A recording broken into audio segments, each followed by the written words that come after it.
As a child, I witnessed, and I will never forget, the screams of those people.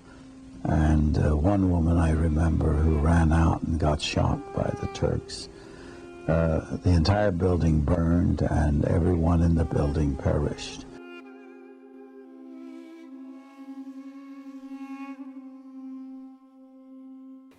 Armenia is located in the Near East region of southern Europe. It is east of Turkey, north of Iran and Iraq, and south of Russia. Turkey borders Armenia and is south of the Black Sea. The Ottoman Empire, also known as the Turkish Empire, ruled for several hundred years before its fall in 1918. It included 29 provinces and several religions. Armenia was one of these. Since the Armenians were Christian and the Turks Muslim, the Armenians were considered second-class citizens, or infidels. An infidel was someone that was considered to be less than human, and they were discriminated against. Christians in the empire paid higher taxes and weren't allowed in the military or civil services. Over time, the Armenians got tired of being treated like this, and they began to demand equal rights from the government. Other Christian nations in the empire, like Greece, Serbia, and Bulgaria, gained their independence and broke away from the empire. The Turks began to fear for the loss of their territories, causing them to have more anger towards Christians still under their rule, mainly the Armenians. The Ottoman government was overthrown in 1908 and reformed a new government, the Young Turks. The Young Turks believed that the Armenians were rising up against them, so they ordered the killings of all the Armenians. The Turks sent out messages that if the wives of these men would turn in all the guns, they would release their husbands from the prisons. And Reverend Ramikhanyan spoke from the pulpit one day saying that if the women would turn in their guns, that the Turks would release their husbands.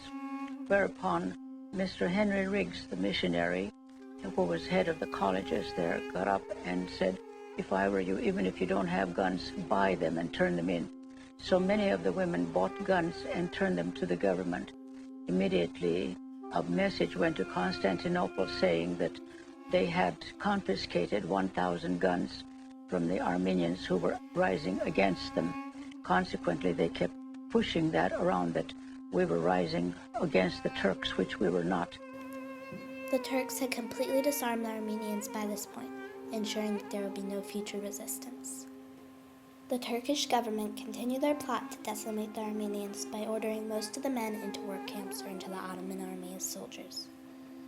On April 24, 1915, over 200 intellectuals and leaders of the Armenian community were gathered and murdered by the Turks. With these leaders gone, the Armenian citizens were more vulnerable, and the Turks could begin to carry out their plan of extermination. This was the beginning of the genocide. The Armenian citizens were deported or banished from their homes and their country. They were told that they were being moved safely to non-combat zones, and they would be returning to their homes later. This, however, was a complete lie, for the Armenians were marched over mountains, into the desert, and sometimes in circles until they died from starvation, exhaustion, or even suicide. Also during these marches, the Turkish soldiers murdered many of the Armenian deportees. The caravan was getting smaller each day. At one place, my little grandmother, like Jeremiah incarnate, loudly cursed the Turkish government for their inhumanity. Pointing to us children, she asks, "What is the fault of children to be subjected to such suffering?" It was too much for a gendarme to bear. He pulled out his dagger and plunged it into my grandmother's back. The more he plunged his dagger, the more my beloved Nana asked for heaven's curses on him and his kind. Unable to silence her with repeated dagger thrusts, the gendarme mercifully pumped some bullets into her and ended her life. Because the Turks had gathered and executed most of the Armenian men prior to the deportations, many of the citizens in the marches were women and children. In camps that were set up at stops during the marches, the Turkish soldiers took whatever they wanted from the Armenians, including valuables and the prettiest young girls. At night, they come into the camps and take what they want. They go from tent to tent and carry our best-looking women into town. None that have been taken have returned. Most of these girls were raped and kidnapped, never to be seen again. Some of the Armenians were able to escape and find refuge in nearby towns, but many of them had already lost several family members.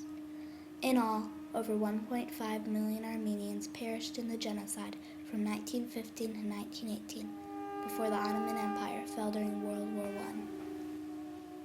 To this day, Turkey denies the fact that the genocide ever occurred. They argue that what happened in 1915 was simply war, not genocide. In Turkey, you're not allowed to even talk about the alleged genocide, or the so-called genocide, or else you'll be arrested for offending the country, or sometimes worse. Raphael Lemkin, in an effort to describe what happened to the Armenians, and later to the Jews, coined the word genocide in 1944. Dr. Raphael Lemkin, who is a professor of law at Yale University and specializing in teaching matters about the United Nations. Dr. Lemkin is the man who created the word genocide. Dr. Lemkin, could you give us a little background on how you came to be interested in this genocide? I became interested in genocide because it happened so many times. It happened to the Armenians, and after the Armenians, Hitler took action. Based on the definition adopted by the United Nations, what happened to the Armenians in 1915 is clearly genocide. Since the United States is an ally of Turkey, some U.S. lawmakers do not want to recognize the events of 1915 as genocide. The lawmakers fear that an official recognition would anger Turkey, and they would no longer allow the U.S. to use Turkish airspace during Middle East wars. Some lawmakers, however, like Speaker of the House Nancy Pelosi, have been trying to pass a resolution for several years that will acknowledge the events of 1915 as genocide. On October 10, 2007, the House Foreign Affairs Committee approved the Armenian resolution, but the bill is still waiting for a vote and passage by the full House of Representatives. It has strong support and is expected to pass, but many in our government are urging Pelosi not to bring it up for a vote, for fear of Turkey's anger and the safety of our troops in the Middle East. It's never been a good time. Certainly our first force protection of our troops is our first top priority when we are engaged in conflict. So that is an issue of great importance to all of us here. When I came to Congress 20 years ago, it wasn't the right time because of the Soviet Union. Then that fell, and then it wasn't the right time because of the Gulf War I, and then it wasn't the right time because of overflights of Iraq, and now it's not the right time because of Gulf War II. And again, the survivors of the Armenian Genocide are not going to be with us. I think that it's a House resolution. It is non-binding. It is a statement made by 23 other countries. We would be the 24th country to make this statement. Genocide still exists, and we saw it in Rwanda. We see it now in Darfur. Because the Turks have never recognized the events of 1915 as genocide against the Armenian people, many Armenians still have not received the closure and acknowledgement needed to heal from their losses. So many were lost and forgotten in this forgotten genocide. There are few survivors left today, but many in the past have told their stories and they have been documented. My great-grandparents were both young children in Armenia and survived the genocide themselves. They told my grandparents of stories of lost, murdered, and kidnapped family members, and of their survival.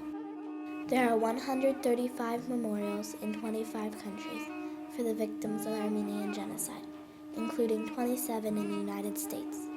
Although Armenians are still fighting for recognition from the Turkish government for the events of 1915, many others show, especially on Armenian Remembrance Day, April 24th, that they remember the forgotten.